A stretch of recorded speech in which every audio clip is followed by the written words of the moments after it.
Hey, I'm Jen with Glass Half Full, and this is my guest, Jackie. She's also a very dear friend of mine, and today we are going to talk about epilepsy. So it's something that's very close to us, and that was one of the things that bonded us. We're going to talk a little bit about how we met, the different types of epilepsy that we're both familiar with. We're going to ask a few questions about trials and studies and medication, perceptions, the way other people act once they find out. So we're going to cover an array of topics on this. So definitely stay tuned. So hopefully this will give you some information. Maybe it will help clarify some stuff. And feel free to leave any comments or questions that you have.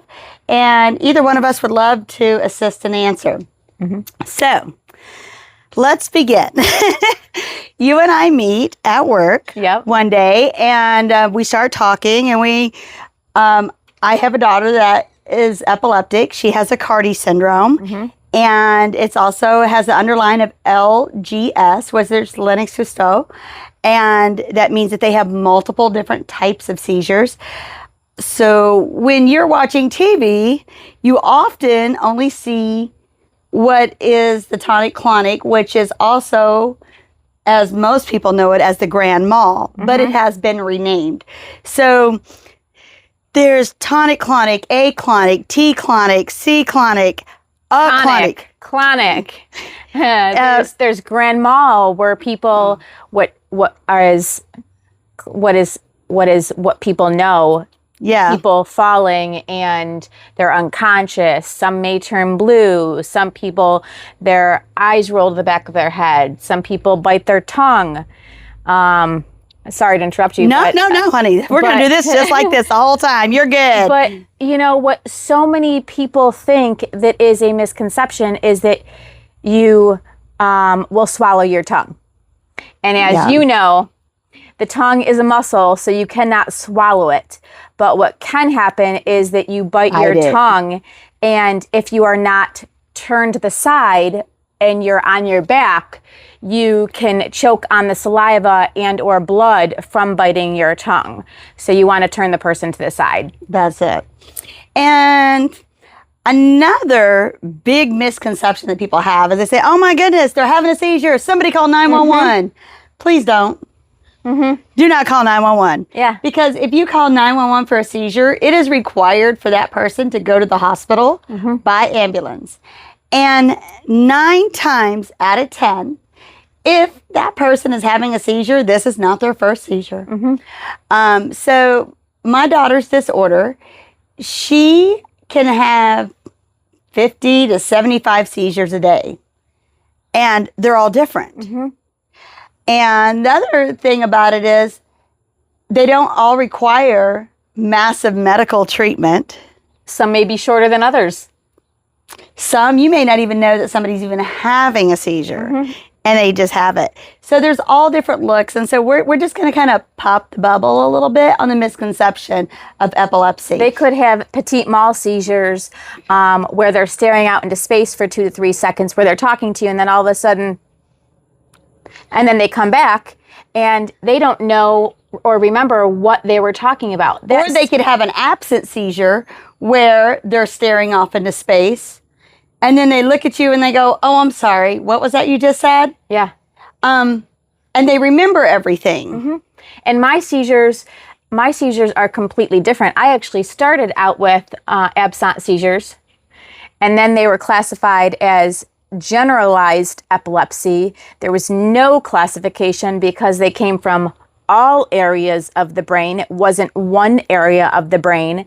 And then they turned into myoclonic epilepsy, meaning that I would jerk. It's just such an array. Right now you have the people watching going, I done wrote down about 20 different seizures, and she's naming another one? Yep. Oh, yeah. And there's well over 1,000 different types of seizures. And like you said, the misconception is that they're just the convulsive type of seizures. And that's a big, big misconception.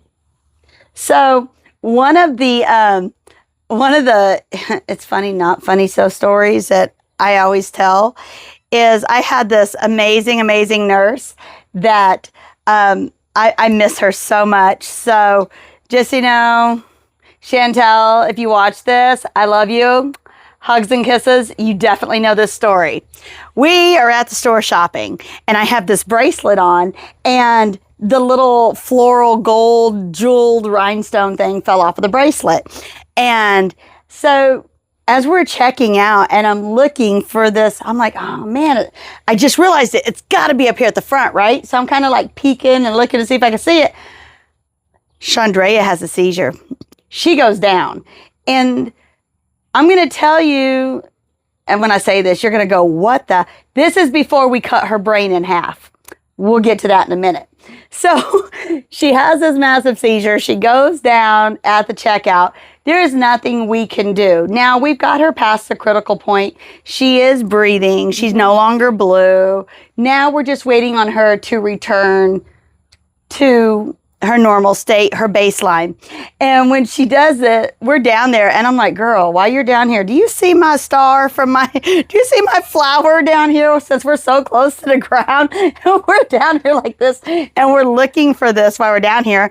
And I'm just like, but the thing is talk calm. People tend to freak out. So we have like 10 people in line and they're crying, they're praying, they're being loud. And that is such a distraction. So if you see someone that's having a seizure, the thing is, hey, I'm here with you. I got you. Don't worry. When you come out of this, I'm going to be right here with you. I don't know you, but we're going to be friends after this. So they hear the calmness and it soothes their brain. When it soothes their brain, they come out quicker. If you see the seizure and you're standing there and you're hollering and crying and praying and you're making sure that everybody knows, like, we got to get on board with this to help this person, it is such a chaotic experience that it triggers their head and it can prolong the seizure. Absolutely. So needless to say, I did not find the little shiny little silver piece at the bottom. And I was like, girl, do you see it? Just keep looking around. And we're talking to Shawnee and we're like, baby girl, look, stay down here as long as you need to because mommy is looking for this, okay? And we're like snickering because there's nothing we can do. And then somebody was like, oh my goodness, she needs a wheelchair. And this lady goes, there's one right there. And this other lady in line goes, oh no, I'm buying that. You can't have that wheelchair. I was like, oh honey, I got a $15,000 wheelchair on the back of my truck. I don't need your $10 wheelchair that you're buying today. As soon as she comes out of this, we're going to get up and we're going to leave. Sure enough, Chandrea comes up. We pay for our stuff and we go. And as we're walking out of the store, people are still like hands in the air praying, oh, Father God, be with them because it's going to happen again. And I'm like, no, it's not going to happen again. Just please calm down. Like, it's fine. When I tell you this was like a whole dramatic, like 15 minutes and it could have been over in 3. Could have been 3 minutes, but because of the crowd control, we're 15 minutes into this. So I'm just going to talk about a little bit about what she has, her seizures, and then I want you to kind of tell us a little bit what you have, just so the public can understand the different types of seizures. Sure. So I spoke earlier about Chandrea had her brain cut in half. So Chandrea actually has what's called a VNS. It's a vagal nerve stimulator, and it used to be the size of a hockey puck, and now it's like a silver dollar. They're getting smaller and smaller. So the one she had the first time was round. It was a little bit bigger than a silver dollar, and now it's kind of like oval, and it goes right into her heart. Now this, when you have a seizure, your heart rate spikes. When your heart rate spikes, and that's a different spike than if you ran the 50-yard dash, because that's a gradual increase. Okay, so when you have a seizure, your heart rate has an instant spike. So the way the VNS is set up, that it has one set of electrode pulses, and then if it feels the seizure because the heart rate spike, it has a second set. We also carry a magnet. this magnet will defrag your phone, your computer, your laptop, so you don't ever put the magnet by anything. Otherwise, you're just going to have to go buy a new device. Anyway, that magnet, you take it, you put it on the heart. Oops, sorry. You put it on the heart. I always tell the nurses, just so that they don't get distracted and leave it, to go 1, 2, and then take it off. The shut-off mechanism for it is to actually hold it on the heart.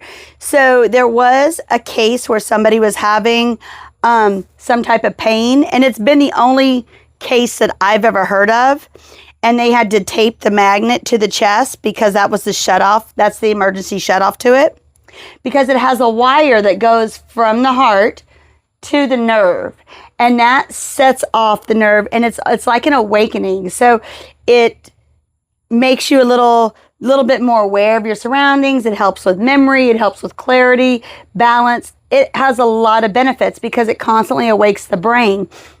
The other thing that the VNS does is it helps prevent seizures. So whereas Chandrea's condition, it is in the woman's chromosome, and so it will always be there, and there's no cure for it. There's no permanent med that will get rid of it. Hers will always be there, and so we use different mechanisms, and this is one of them. The side effect is that people who have epilepsy like you that would be able to use this device, the side effect is that it makes your voice kind of go Darth Vader-y. I am your father. It does. So it'll make it raspy because it goes off for a minute, and then after the raspy is over, that's it. And I remember when I was watching the videos about it, because I was really nervous. We're going to attach something to the heart and then attach it to the neck. So I'm watching all those videos, and this one girl was like, I can't sing in the shower anymore because halfway through the song, it changes my voice. And I was like, but you've been seizure free for 8 months and you're worried about singing in the shower? The other thing that we had done with Chandrea's particular syndrome is with the Cardi syndrome. So my brain, and I don't know what yours looks like with the epilepsy, but with my brain looks like this. It's all intertwined, left and right. With the Cardi syndrome, their brains are like this. It's not intertwined. There are parts that touch and parts that don't. So if you have a lot of white matter where your brain is constantly in static, then you are able to get the next procedure, which is the corpus callosum, where they cut the brain in half. Yes, I was doing shots at 6 o'clock in the morning because I was a wreck. However, what I will say is that this was life-changing for us. So what they did was they cut like a square in her head, and they flapped it open. They cut open her skull, and there's 2 different ways they can do it. They can do it like kind of like a laparoscopic, and that doesn't always mean that they get all the white matter, or they can actually, and that's what we did. So they cut it. I remember when she had that surgery, when you talked about it. The brain does not grow back together, so she doesn't have to have a plate or plasma or anything in between. So now her hemispheres are no longer attached. So when this hemisphere on the right side is going, I can't believe you, I'm about tired of this. You didn't do the dishes, and you didn't do this, and that's a seizure. This half doesn't hear it. And because this side is over here just because it can't hear this side yipping because they're no longer attached, there's no, as the general public would know, as a grand mal seizure. That is no longer there. So it was scary. And we spent less time in the hospital with that surgical procedure than we did on a stomach repair. We were out in 5 days. When she ate a 2.5 ounce bag of Cheetos and took 10 steps, they sent us home that afternoon. How was it for you? How hard was it making that decision? Oh my goodness. Words cannot express, because it's one thing when you can sit down with someone and say, hey, Jackie, there's an option for you. How do you feel about your option? And I can talk to you about it. Chandrea is nonverbal, which most Cardi children are nonverbal. So I'm doing this on my child. I am doing this on somebody who can't have an opinion, which on the other hand, it's kind of good because then she can't be like, Mama, I'm scared. But what if I make the wrong decision? Yeah. So now you're leaving it up to. So now it's not, Mommy, I really want you to do this. I really want this, and maybe this will make me better. It's, wonder if this is going to work. So it was really nerve-wracking, and they actually do it more than what you can possibly imagine. This is a very common procedure for epilepsy to separate the hemispheres. And I have actually talked to people since then, and they have used me, and they've asked me, they said, when I came back from my experience, and then we came back for our next follow-up, they said, would you talk to parents if we needed you to? And I said, absolutely, I would.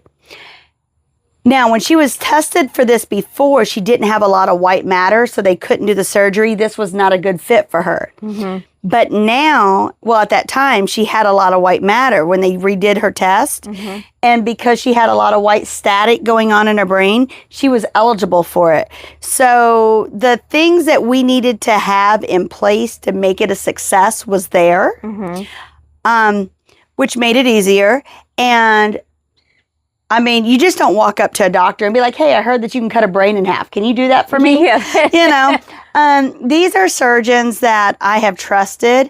These are surgeons, they also implanted the device in her heart. We have been at the same neurologist. He's an epileptologist, neurologist. Okay. So we have seen him for years. We've been with the same practice with All Children's Hospital for years.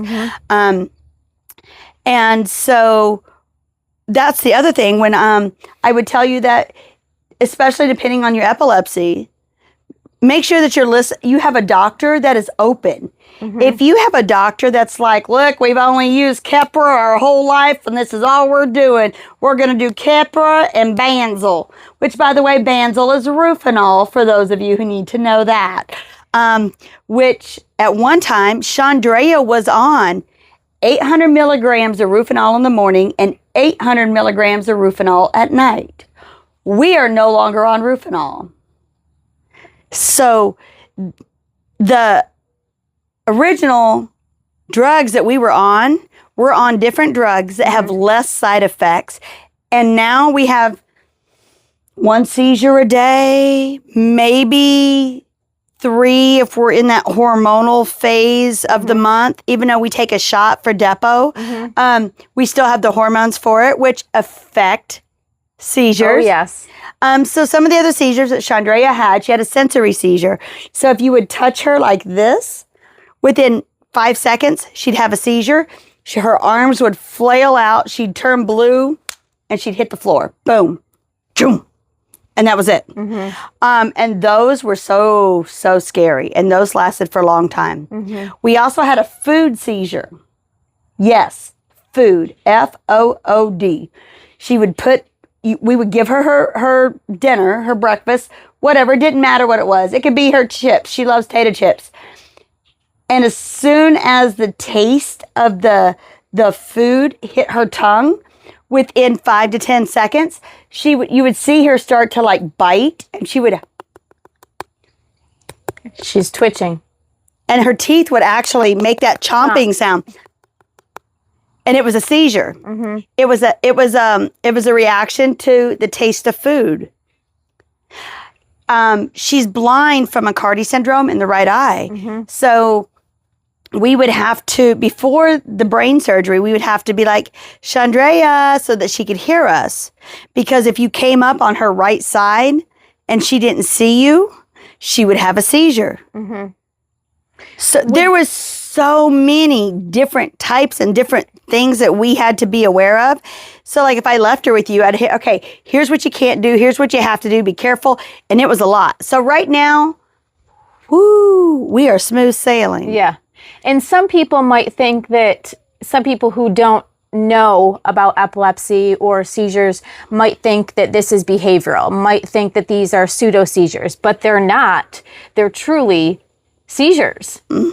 And there is a big difference, and I say this because I've been accused of having pseudo seizures, that I'm psychologically causing it in my brain. And it's like, you don't feel the feeling that I have when the seizure is coming on. Right. You don't know what I'm feeling inside. And the difference between, myself and Chandrea is, like you said, Chandrea is nonverbal. I can tell you what I'm feeling. I can tell you, hey, Jenny, I have this feeling inside me that's like a mother's intuition. I feel like off balance. I feel like something's wrong internally. Yeah. And you may not understand it, but I trust it because it's a feeling that I've had since I was a child. Now, when Chandrea gets ready to have and she does start to have that scary seizure that everybody would notice. Mm-hmm. And when she gets ready to have that seizure, you'll see this. And my daughter has 2 modes. That's I need to go to sleep, don't bother me mode.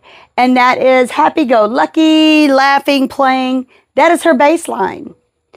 And when she gets that worried look on her face, I know that there's a seizure and it's a scary one coming. That means she's going to stop breathing. She's going to have her head fling to the left. Her arm is going to fling to the right. Her body's going to stiffen.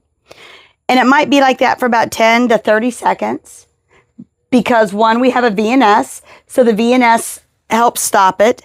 And then 2, with the brain being split in half, it doesn't have the same effect because it doesn't hold. The seizure can't hold and argue with each other. Mm-hmm. The hemispheres can't argue. And then afterwards, she has what can only be described as hiccups. Okay. But they're seizures. Yeah. So the whole body will be like, just a hiccup. Yeah. And then as it starts to mellow down, the body will settle. And then you'll only see the hiccup in her face. So she'll just kind of be like. It's that postictal phase. Yep. And then that can last anywhere from a minute to 7-8 minutes after. Mm-hmm.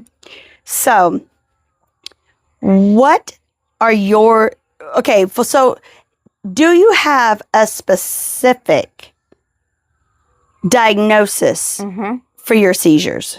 Yes. Do you want to know the diagnosis I have now or what it started with? Well, what did it start with? Because you actually got seizures as a small child. Yes. So, and we ain't gonna say how old she is, but back and then it was, well, you're epileptic. Yeah. So it's funny because I was originally, when I think about it now, it's absolutely crazy. But at 2.5, my mom started noticing some strange behaviors. I would be talking to her about my Barbie or my dolly, and then you'd just see me just stop and stare out into space for 2 to 3 seconds. It looks like a daydream is what it looks like. Yes. And my mom had just brought home my brother. So she thought that, I was reacting to my brother, being home and this new baby in the house. And then there was an episode that happened where we were walking down the stairs and she was carrying my brother and I'm talking to her about my baby and I'd fallen down the stairs. But then when I get up, instead of crying and You're just ready to go. I just get up and walk away. And okay, so I want to say this to that comment. Chandrea has went through a wall. She has went through doors. She has went through concrete floors. Blood everywhere. We've had to take her to the ER, have her face glued back together. Oh my God. One time she went through a door and we had to actually pull her lips out and down around because her teeth came through the top of her lip and the bottom of her lip. Mm-hmm. And when the seizure was over, she was like, what are you all doing? Leave me alone. Mm-hmm. And we were trying to clean her up and she was like, I'm fine. What's up? Yeah. Nothing. Yeah. I'm like, girlfriend, you just went through a door. Yeah. And I mean, when the bruising and everything came, it looked like a bad thing, a Botox with Daffy Duck. Like her lips, her whole face was black blue. It was way out to here. And they had to glue her. So that being said, if somebody tells you, oh, I just had a seizure, and you're like, yeah, right. Or, oh, I went through the wall. I don't even remember what happened, but I didn't go to the hospital. No, they're being real because you don't remember those things. Mm-hmm. And it's not the same pain as if you had a hammer and a nail and you smashed your thumb. Yeah, and it does take hours, days to recover. You know, you're gaining your memory back. You're gaining, there's a lapse of time where, I would have to say 7 years ago, I had 17 seizures in 21 days. So I couldn't remember time. There would be hours that passed where my mom was like, I just talked to you a couple hours ago. And I'm like, I don't remember. Right. I don't remember the conversation, where I would learn to look back on my phone, texts and phone calls, and I'd be like, I don't even know what day it is. So I had to learn to revert to a calendar because I couldn't remember what day. Is it Monday? Is it Tuesday? Are we on the weekend? Because hours would pass. At least you have an excuse, girl. I'm already like that. Touche. But I was they tested me for ADD and ADHD, as in bipolar disorder. Okay. And this is at 2.5. At 2.5, I was tested. Okay. And that's a lot to be tested for. Yeah. It was all ruled out. And they said, you know what? She's probably just reacting to the new baby in the house. Mm-hmm. And then the babysitter picked up on it. And what was the babysitter noticing? Like the daydreaming? Yeah, the staring off into space. And I'd be talking to the babysitter and just having then come back, and I was having what's called as an absent seizure. And so needless to say, at that point in time, I was diagnosed with absent seizures, what are now called petit mal seizures or petit mal seizures. And that lasted up until I was about 8. Now, were you on medication for this? Yes, I got put on medication at 3 years old. What medication did they put you on? Do you know? I don't recall. It was a liquid. So Banzel comes in a liquid. Yeah, it was. So Banzel is in a liquid, and which is Rufinol, and also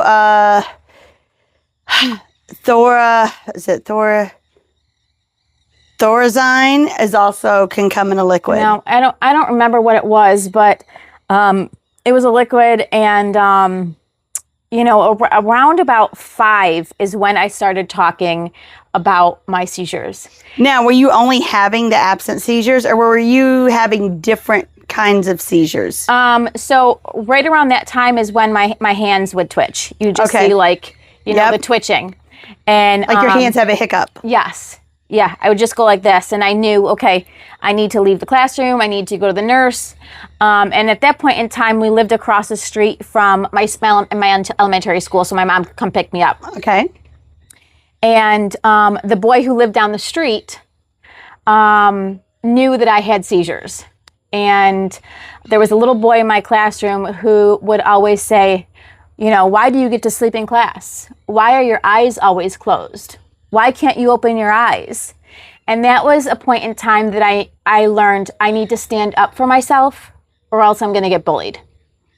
And if I don't start it now, this is going to happen the rest of my life. Yeah. And he came over one day, and I had my head down. And you can imagine a little 5-year-old white girl getting picked on. And I'm from up north. I'm not from the south. And I'm Italian, and this little boy is like, picking on me. Why are you sleeping? Wake up. You're not special. And I stood up to him and I was like, I have epilepsy. I'm not sleeping. It's from my medications. You got a problem with that? And my friend was like, it's okay. I'm right here. I got you. And that teasing, that picking, well, I will also call it like nagging. I realized in a very short amount of time that these people were uneducated. Yes. So if I didn't educate them, no one was going to. It was up to me to empower them, to educate them. Otherwise, who was going to do it? So with Chandrea, when people have Down syndrome, you can tell. Nowadays, autism is so uncommon that when there's somebody and they're autistic, people look and they're like, oh, they're probably autistic. It's very common. Chandrea has, like I said, a Cardi syndrome. So a Cardi syndrome looks a lot different than what people know. So when they look at her, they just don't glance and go, oh, Down syndrome. Yeah. They're like, wait a minute, what's going on over here? Because sometimes she's in braces. Well, most times she's in braces, but sometimes she's walking. Sometimes she's in a wheelchair. When she was smaller, she'd wear the helmet. Before she had her seizure, she'd have to wear a helmet. The one eye does not detach, so it never grows. So her right eye that's blind is the same size as it is when she was in the womb. So I'll catch people, and they'll be looking, and they don't realize they've looked so long, and even children. And I'll tell them, I'm like, I'm happy to answer any questions. And sometimes people get offended, and they get scared, and they get nervous, and they get embarrassed, and they're like, and they just go. And then other times people will be like, may I ask what the diagnosis is? Absolutely. Yeah. Absolutely. I am more than happy to share. And I know that a lot of people find it personal and private, and why are you asking? However, the more you educate people about what's going on, the less likely you are to, every time something happens, somebody's going and looking. Yes. But I've also found that if I'm educating people, whether that's a post, whether that's a live video, you never know how far the education's going to go. There. One in 26 children will have epilepsy in their lifetime. That is one child in every classroom. Yes. So you think to yourself, oh, not my child. Well, you never know. Maybe that child's going to be behind a wheel and they have a seizure. That's a scary thought. Now, and here's the other thing that's really crazy is sometimes, well, most of the time, and I get this because we have nursing, and I know, like, they've heard us speak about nursing before, so now they're like, oh, this is why there's nursing in the house. So we have nursing, and 9 times out of 10, my nurses, as soon as the first thing they say, and I know they ask you this too when people are asking you about epilepsy, do we have a light sensory issue? Do we have to worry about the lights flashing? Do we have to worry about strobe lights? Honey, strobe lights do not bother Chandrea. Chandrea goes to concerts. Yep. She loves her some Lightning games. And if you've ever been to a Tampa Bay Lightning game, it is strobe lights. Yep. It is music. It is lights everywhere. Yep. It is lightning cracking. That's her favorite. That is her jam. We go to concerts, lights everywhere. Doesn't bother her a bit. You slam that front door, 10 seconds later, there's a seizure. Yeah. I'm like, are you kidding me? Yep. You know what does bother me though is flashing lights on cop cars. Okay. So if I'm driving and I see a cop car, I will try and not focus on the cop car in the rearview mirror. I try and just focus on the road in front of me and the traffic around me. Do I have to veer to the left? Do I have to veer to the right? I really try and not focus on the light. And do you think maybe it's the color, or is it the color? It is the color. Yeah, I think it's the blue, because I've noticed I'm not affected by the ambulance lights or the firefighter lights. But girl, now I know you've been to some lightning games. Correct. And you were okay. Did that bother you? No. Okay. But I also think that, okay, so a little story for you. I was pulled over when I was dating my ex, and he had blue lights under his truck. I'm sorry, he had blue lights on the front of his truck. And we were driving home, and we were at a car show down by the beach. Okay. And I looked at him, I said, hey, I'm not feeling good. And he said, yeah, your eyes are getting worse. He goes, just let me know when you want to go home.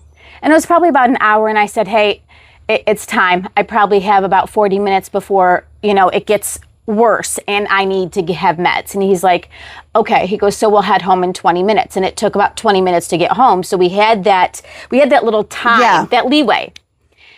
And we walked to his truck, and he goes, you don't look good. He goes, you're turning white. And I go, it's coming. He goes, okay. So he goes, do you have your meds on you? And I look, and I didn't have my meds. And that's like the worst position you could be in. Like, you always want the meds. And unfortunately, when we leave the house, we're like, clomazepam, check. Valtoco, check. Do you got the lanyard? Who has the lanyard? We got the lanyard? We're good. Yeah. But I'll forget the diaper bag, but it's okay because I got all 3 meds. Yeah, and I was actually waiting for a script at that time, so the only pills I had were now at home. So he goes, okay. He goes, just remember your breathing in through your nose, out through the mouth. We're just going to stay calm.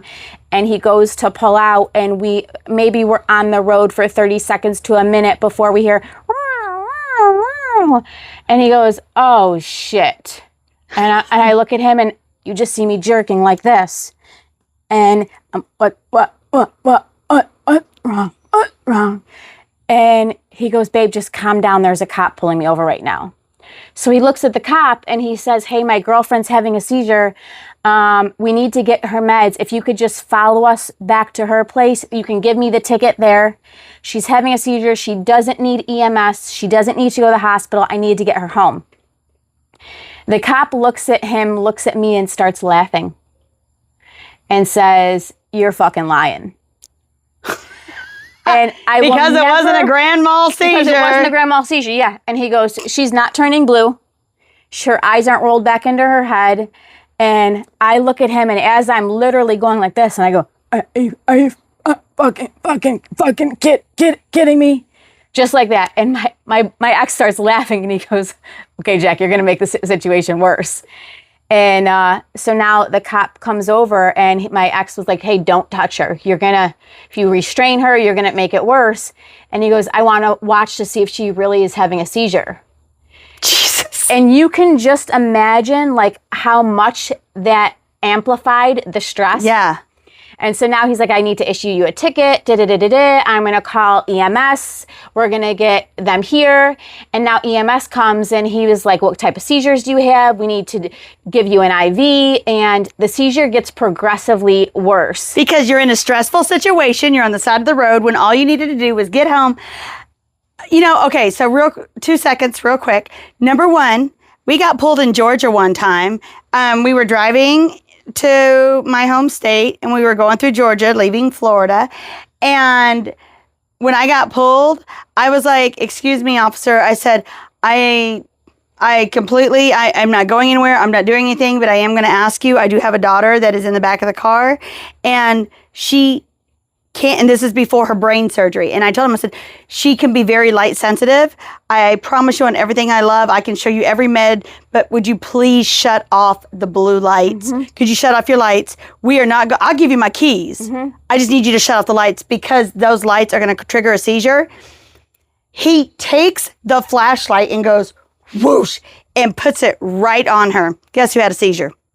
Shawnee. So I personally, from being in a standpoint, you've never even told me this story. Mm-hmm. So to know that I've experienced this with officers, and now you have, I feel like our officers need to be educated that grand mal seizures are not the only, the tonic-clonics are not the only type of seizures there are out there, and that they look different. And I get that people use different and dumb excuses to get out of different things. Correct. But I really feel like our law enforcement that is supposed to be there to protect and serve needs to be educated on epilepsy. Oh, yeah. Because there's such an array of it. And like he said, look, I'll give you my wallet. You can follow me to the house. We are 10 minutes away from the house. Yep.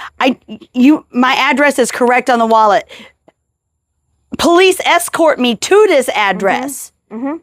And once EMS got there, they had asked my boyfriend at the time, who's now my ex, what does she need?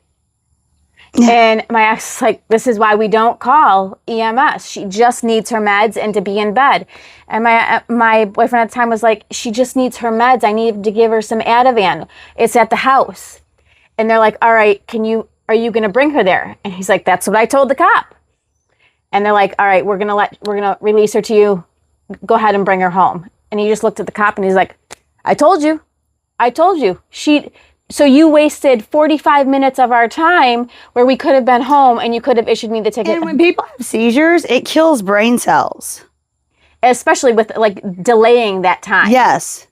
It regresses the brain, the thought process. Mm-hmm. So there's a lot to entail on that. So if somebody's saying, hey, look, I need to get my meds in, they really need to get their meds because it does regress it. Yeah, and I mean, we weren't even in a vehicle where I could have sat in the back. We were in a truck. Right. So there's only so much room in a truck.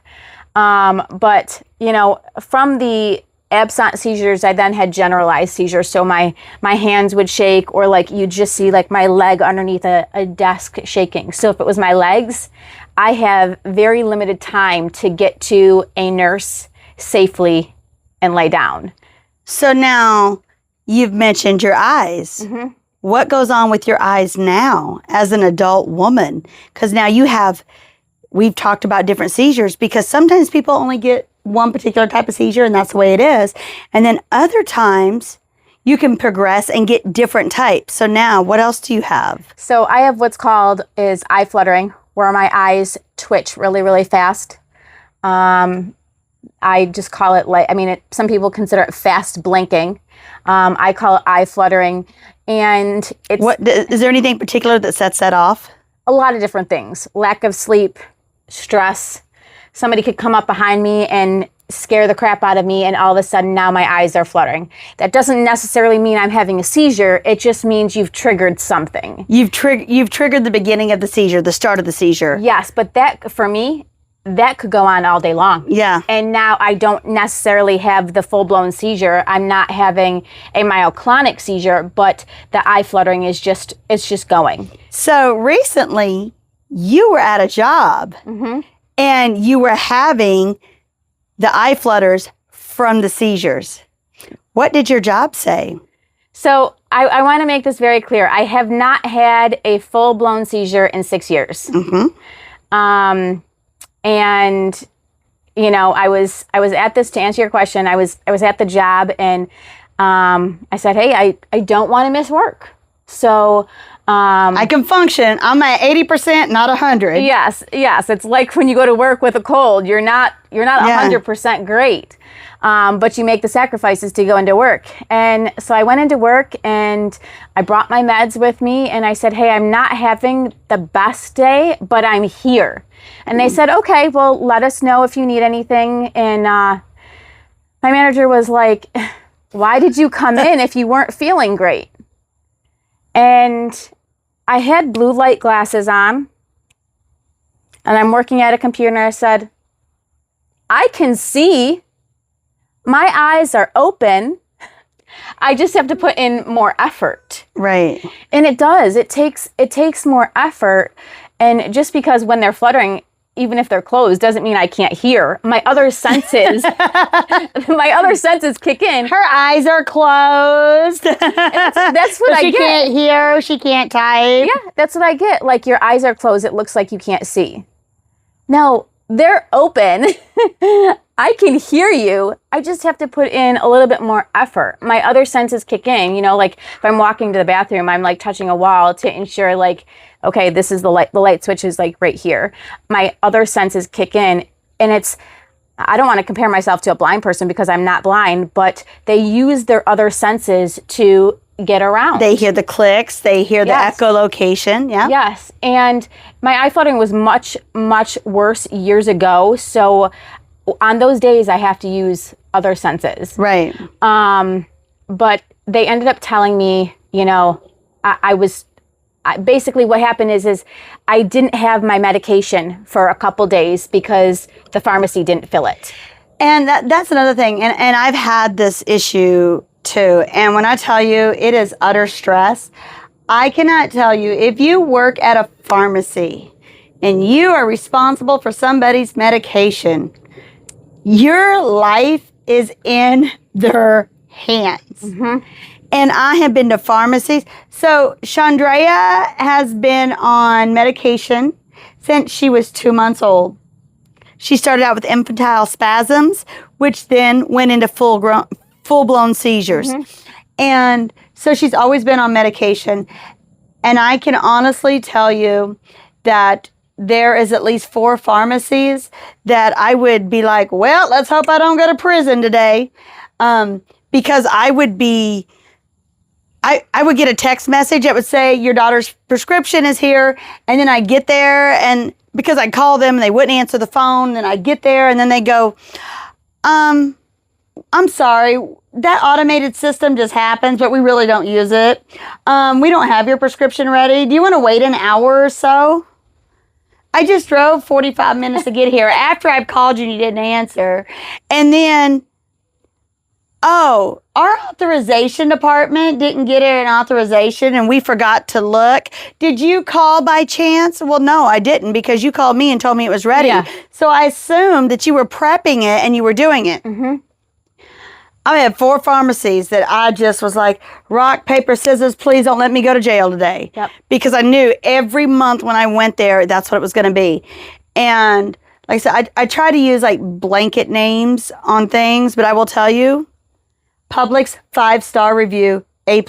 But what about, let's talk about prescriptions that, you know, you've been recommended or you've been prescribed and they don't mix well with your diagnosis? So Chandrea is on Epidiolex, and Epidiolex went through the FDA, I think 4 years ago, maybe it was, maybe 5 years ago. Anyway, Epidiolex is the only FDA-approved medical marijuana. Yep. It is the only one that is paid for by insurance. It's called Epidiolex. Because it is medical marijuana and it is not THC, but it's CBD, it relaxes the brain. Yes. She cannot take it to school because you're not allowed to have marijuana on the campus. But there's no THC in it. There's no THC. Yep. But she can take Rufinol, which is also known as a date rape drug. That can go to school. There are so many narcotics out there that are used for epilepsy. Yep. There's Vicompa, there's Sympazan, there is pure Valium. There's a spray, which is one of our rescue meds, and it goes in the nose like Narcan or like Afrin, for those of you who don't know what Narcan is. And because of the meds she gets, we actually get a prescription of Narcan a month, just in case we have to use it because of the meds from the epilepsy. But all of that can go to the school, but not the Epidiolex. That is an oil to soothe the nerves in the brain for the seizures. And what the other thing the Epidiolex does is it amplifies some of the medications. So now, instead of her having to take 40 milligrams of something, now she can take 20 milligrams, less side effects. But if she takes the Epidiolex with it, it'll amplify that up to like 30 or 40 milligrams. So sometimes they're 2 hours apart, sometimes they're an hour apart. But depending on your seizure also depends on the med that you get. Yes. Depending on your hormone changes every couple years. You start getting more flutters, you start getting more hiccups, you start getting more triggers, and now you got to change medicines. Correct. I was prescribed methylprednisone in 2018, and methylprednisone is a type of prednisone. Well, one of the side effects is seizures. We're gonna give you a seizure medication that's gonna cause seizures. Now, we know you only have the blinky ones and the trimmer ones, but it's gonna get rid of them. Yeah. But it will cause the one that makes your eyes roll up, turn purple, and make you fall on the floor. Jenny, I was on this for 3 days, and in 3 days, I had 7 seizures. Jesus, and I was put on it because I had Botox that seeped into my blood, so I lost my voice. So, and just so you know, that Botox is used as a treatment for seizures.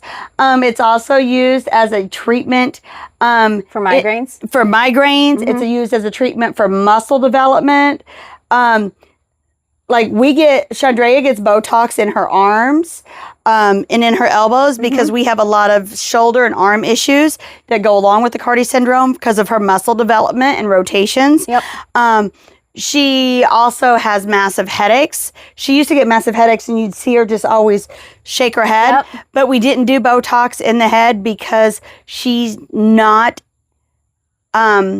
she doesn't have the capacity to be able to hold still to be able to do that. Yeah. And even now, as she's gotten older, it's harder to hold her still. So we actually discontinued the Botox. Okay. But anyway, so Botox. So yeah, it seeped into my blood. And to kind of reverse it, the doctor at the time put me on methylprednisone. And I went into full-blown seizures. And I started researching the medication because that was the only medication change at the time. And I was like, something is triggering this. Sure enough, it was the methylprednisone. And I said to the doctor, why would you put me on a medication that causes seizures if you know I have epilepsy? You know what? Just quick squirrel in the ground. Ain't neither one of us wearing purple. And we're over here talking about seizures. Epilepsy's ribbon is purple. Yes. I don't know. Sorry. She came over to play in the water today, and we're sitting here talking, and we're like, hey, by the way, you know what? We should do this. Want to do it about epilepsy? Yeah, let's do it. But I have a purple Stanley. I'll make sure to put a ribbon up. Thank you. Well, at least one of us has it. All right, so anyway, so he put you on medication that caused a seizure. Now you have to do the reverse. And Yep. so now, what are you currently on? I'm on Breviact, which is a sister to Keppra.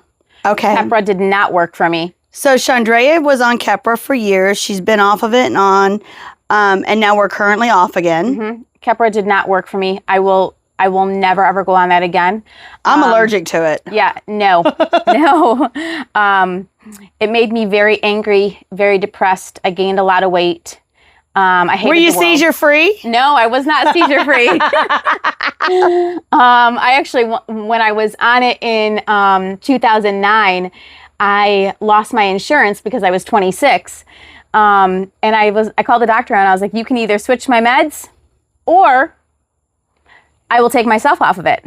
I don't advise you to do this. Let me just say that. But I made the choice to come off of it, and I talked faster than what I do now. And somebody was like, I don't know what you're taking. I don't know what you're doing, but you talk fast normally and you're on a completely different level. And I was like, no. I came off my medication. I feel so great. Oh my God, life is great. And he looked at me, and I was living in North Carolina at the time. And the South is a lot slower than up north. And I love the South, hence why I'm here. And I was like, no, I feel great. This is the best feeling ever. I'm off my medication. And he goes, what meds are you on? Maybe you need to go back on them. But that wasn't the smartest move or the smartest decision I've ever made. So I will tell you that when Chandrea goes on medication, so what'll happen is we'll start having a spike in seizures. And if we've went 2 weeks with seizures almost every single day, and most of them are like 5 a day, 7 a day. As of recently, here a couple months ago, we had to go to the hospital. We had 13 seizures in half of a day. Whee! That being said, when she starts doing that, she gets very lethargic. She doesn't walk straight. She's very hunched over. She's just nothing. So now we have to start weaning off of this med, start weaning on this one. Now we're like sleeping for like 2 weeks, 3 weeks, depending on what meds we're weaning on and off. So that could go for like almost 3 weeks where we don't walk. We can't stand her up and change her diapers. Like we're rolling her in the bed like she's in a nursing home with broken hips. And we have life. So now we have to try to figure out how to move this adult child around who won't move, who can't move. Now we finally get her off of this med. We finally get her on this med. And now we have like another 3 weeks that her body has to balance out. So we're not eating. Now we're losing weight, which causes a problem. The new med she's not used to. So now we have GI issues. So that causes a problem. So now we're back with the GI doctor. She used to love brushing her teeth. And there was a period for about 6 weeks where we couldn't get her to brush her teeth. Like one of us had to hold her and the other one had to scrub. And she loves the dentist. We went to the dentist. We couldn't even get her to do the dentist. She refused. And so it took almost 2.5 to 3 months to get her back on track. And then one morning she just woke up like a daisy and she was like, hey. And she was walking and talking and life was good again. like just like that.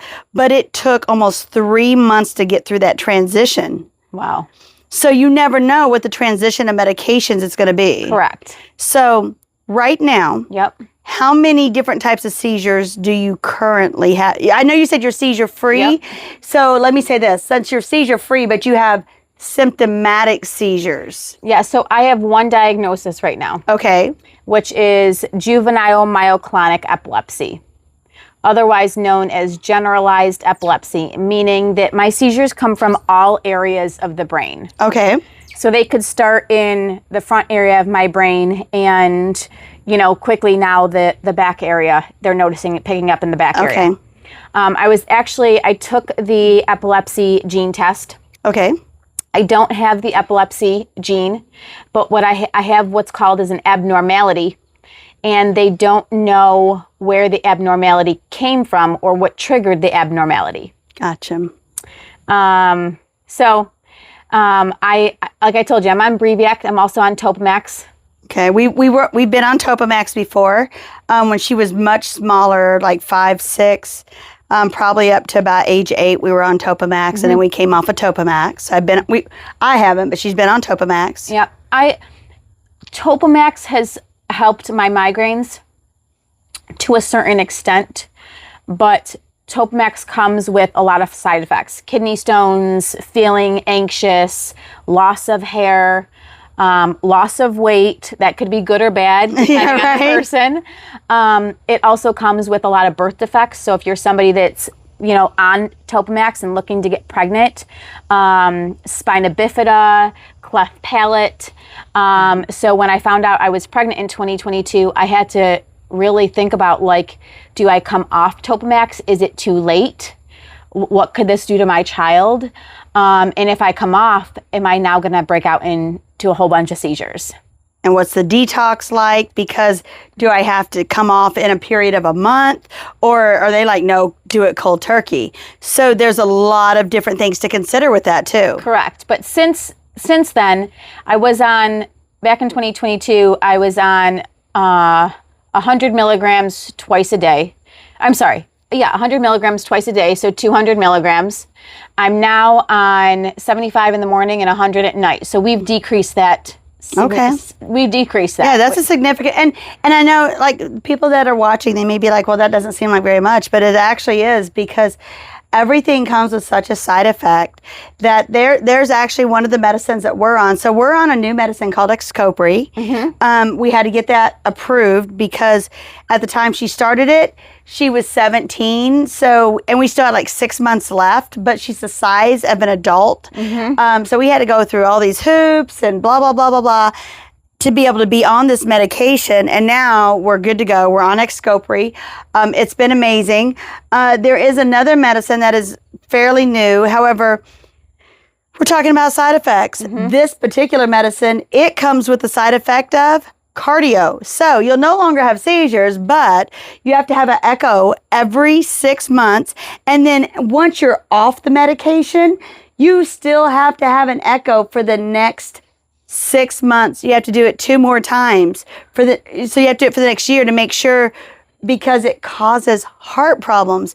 And at one time they were trying to put me on this, well, not me, but Chandra on this. And I went, so we're not going to have a seizure, which I can handle, I'm familiar with, but we're going to have heart failure. We're good. Yep. I'm not trading one for another. So we've been blessed that Xcopri has been amazing. We're on Epidiolex. We have been on Fycompa before. Fycompa causes a lot of drooling. What a lot of people don't know is that a counter reaction for that is kelp. You can get it on Amazon. Yes, kelp. What SpongeBob eats. Go to the store and buy kelp. You can't buy it in the bottles at the store, but you can buy natural kelp at, different Whole Foods and stuff like that. But kelp counteracts the drooling that you see from a lot of medicine. You have to really ask yourself, is the risk greater than the reward? Yes. And if you don't ask yourself that, and if you don't do your research, the side effects, for myself, I'm the 1%. Yeah. Even if it's, 1% of people get this, I am the 1%. So you have to ask yourself, is the risk greater than the reward? Now, the other thing, Chandra is also on Zomanidide. She is at 3 pills at night. When she was at 4 pills at night, she would not eat. And when I say not eat, like she loves her applesauce, she loves her jellos, her puddings. She wouldn't eat. Her favorite is the soup at Publix, the chicken and rice. She wouldn't touch it. We couldn't get her to eat anything. That's also when she wouldn't brush her teeth. So we took her from 4 down to 3. Soon as we took her from 4 down to 3, within 3 days, she was eating. Her appetite picked back up and she started letting us brush her teeth. We started doing things. So sometimes this, I don't know, because she's nonverbal. Maybe it was hurting her gums. I don't know. What do you feel the worst meds for Shani have been? Ooh, so Ficumpa is very good, but it was very strong. Mm-hmm. So it took like almost 3 months of her sleeping before she woke up. Mm-hmm. Depakote was really bad. Depakote doesn't always process through the body. Mm-hmm. So sometimes during bowel movements, and we'd see that, and then I'd have to report to the doctor that the Depakote wasn't processing, but we also had noticed the seizure increase. Depakote also caused weight gain. Yep. So she had went from 114 pounds to 175 pounds. Mm-hmm. And at 175 pounds, let me tell you something, you do not want to move a girl who doesn't want to do anything at 175 pounds in a wheelchair, and you're trying to push her up a hill. And I know it sounds like a story from back when I was a little girl, but seriously, Yeah. now you're pushing 250 pounds wherever you go. Oh yeah, it's a lot. So I would probably say Depakote was one of the hardest meds we were ever on, and we were on that for years. We had a great control of seizures for a while, and then it changed again. And so every few years we do have to change. But I will say, out of all of the side effects that we've ever had, Depakote probably had Depakote did have the worst weight gain and had the most side effects. See, I experienced that with Depakote as well, weight gain, but I also experienced severe depression to where I lost all my feelings. And I called the doctor and said, hey, something's going on. I made a deal with the doctor, and I said, hey, if I gain more than 10 pounds, because I had been on Depakote as a child, and I gained 15 pounds in a month. And just so we're clear, I know some of you are like, it's only 10 pounds. Jackie does weightlifting. She is heavy into nutrition because she is very into her body. She does her best not to have to take the meds, to maintain her seizure controls, to maintain all the pre-seizure issues that she can have that can lead to those seizures. So she is really into health. I'm the junk food junkie. This one right here, like we go out, she's like, I'll have this, take this off, and make it grilled, and we're doing this. And I'm like, I'm going to have that deep fried, and can I get some extra mayonnaise and cheese? So when she's telling you like she's gained 10 pounds from this, like that's very significant because she has done professional bodybuilding. I look into everything. Like I mean, back when I moved from New York to North Carolina, I weeded out pasta, I weeded out bread, and I was like, okay, I'm by myself. I'm not cooking for anybody. It's just me. So how am I going to save some money? How is it going to benefit my lifestyle? And I ended up learning from research that, gluten didn't benefit me. And I dug a little deeper, and I was like, okay, you know what? We're going out one night. We're going to have some beers, $5 beers, $5 pitchers. Why not? Had the $5 pitchers. The following day, I had all seizures. And I thought to myself, what did you do differently? Gluten. And I was like, I had beers. I hadn't had beers since I was 19, and now I'm 26. And I was like, okay, so now I start researching what is in the beer that would trigger my seizures, and it's gluten. And I weeded out gluten for a year, went back up north, and I had pasta. Next day, I had a full-blown seizure. And I was like, okay, the only thing I changed... Pasta. The gluten. So, I've really dug deep into this, and what works for one is not going to work for everybody because everybody's body is different. Right. So for myself, I knew that I gained 15 pounds in a month as a child on Depakote. Now, at the time, I was also on Topamax, which I'm on now. And if you know maybe you don't know about Depakote, maybe you do. Depakote is, it's a med that can affect your mood. Topamax can make you very, very thirsty. And so I was on one that made me very, very tired, Depakote. Another one that made me very, very sleepy. And I would... Thirsty. That's what I meant to say. Thirsty. I got you, girl. I got you. And I would go to bed and I wouldn't wake up to go to the bathroom because I was so deep in sleep. But I would have dreams that I was on the toilet. So I would end up wetting the bed. Wetting the bed. And my parents couldn't figure it out. Why is our 10-year-old, 11-year-old daughter wetting the bed, but she has no problem during the day? And it went on for 3 years, and the doctor said her bladder isn't growing to the size of her body. And I said, I've never heard such a thing. And finally, I end up looking into it, and I said to the doctor on year 3, this isn't making sense. I've never had an issue, but now all of a sudden I'm on Depakote and Topamax, and I'm having an issue. And he goes, wait a second. Did nobody tell you?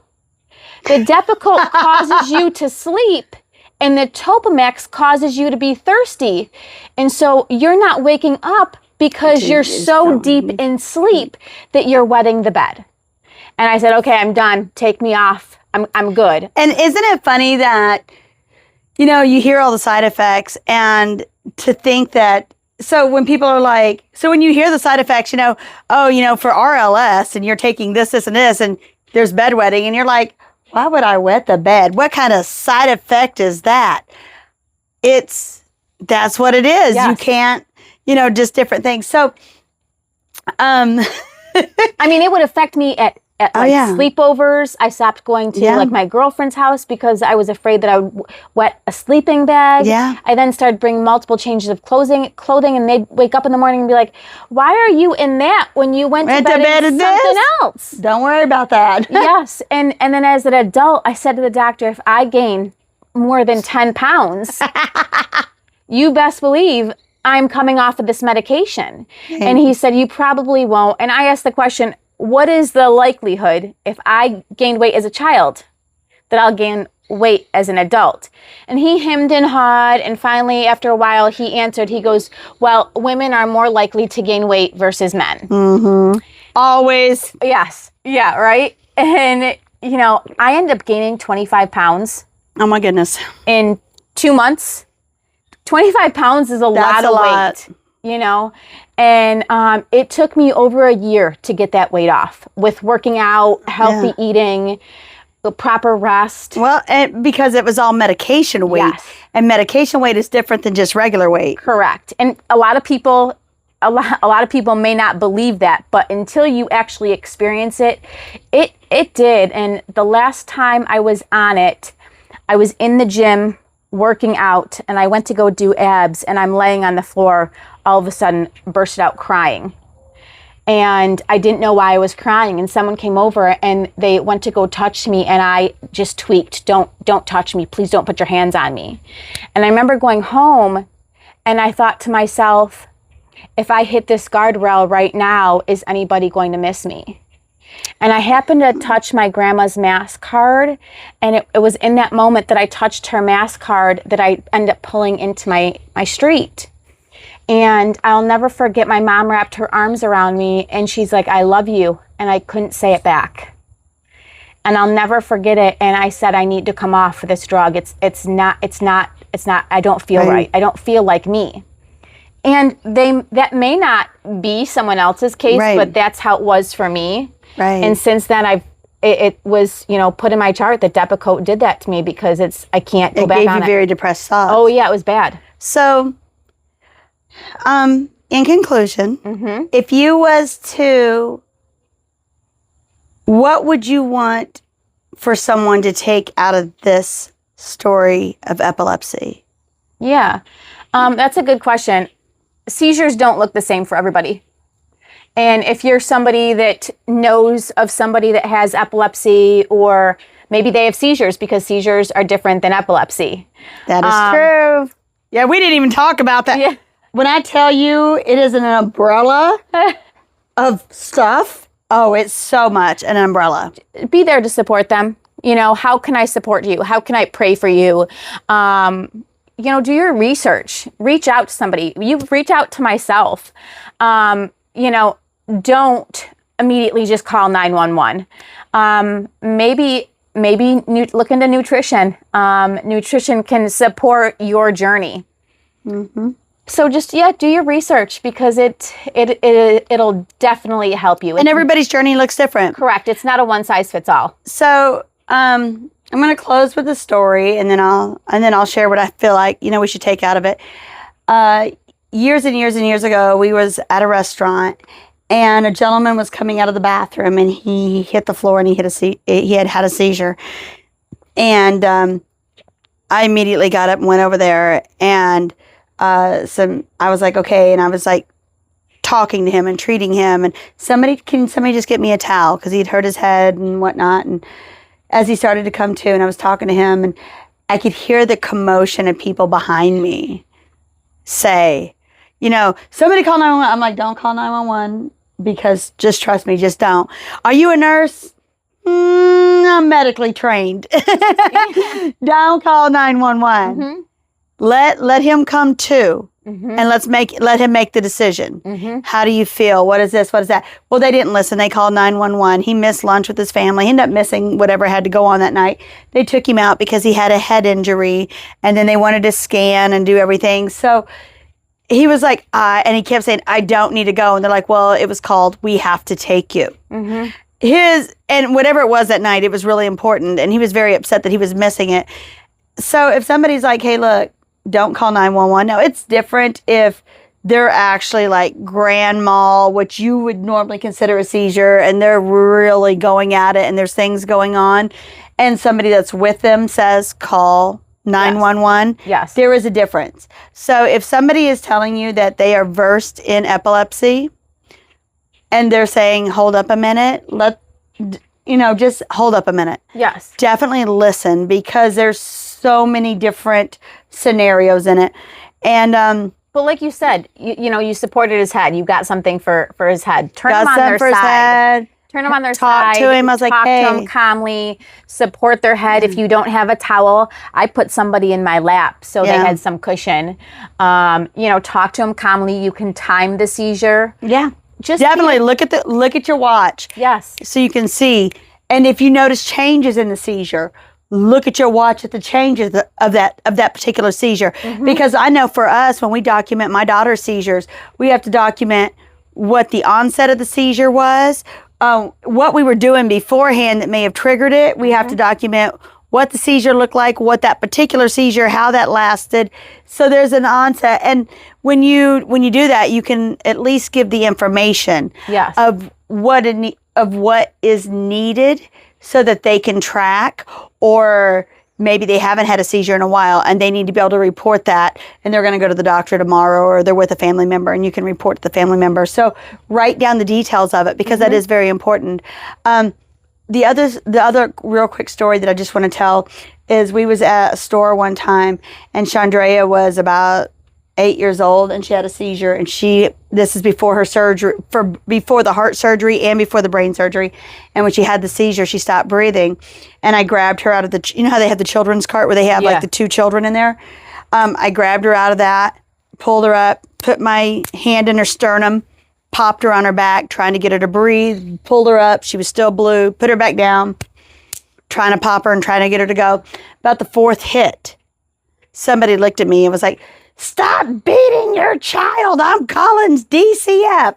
My son was with me, and he's like, call him. And while you're at it, call 911, because she's not breathing and she's actually saving her life.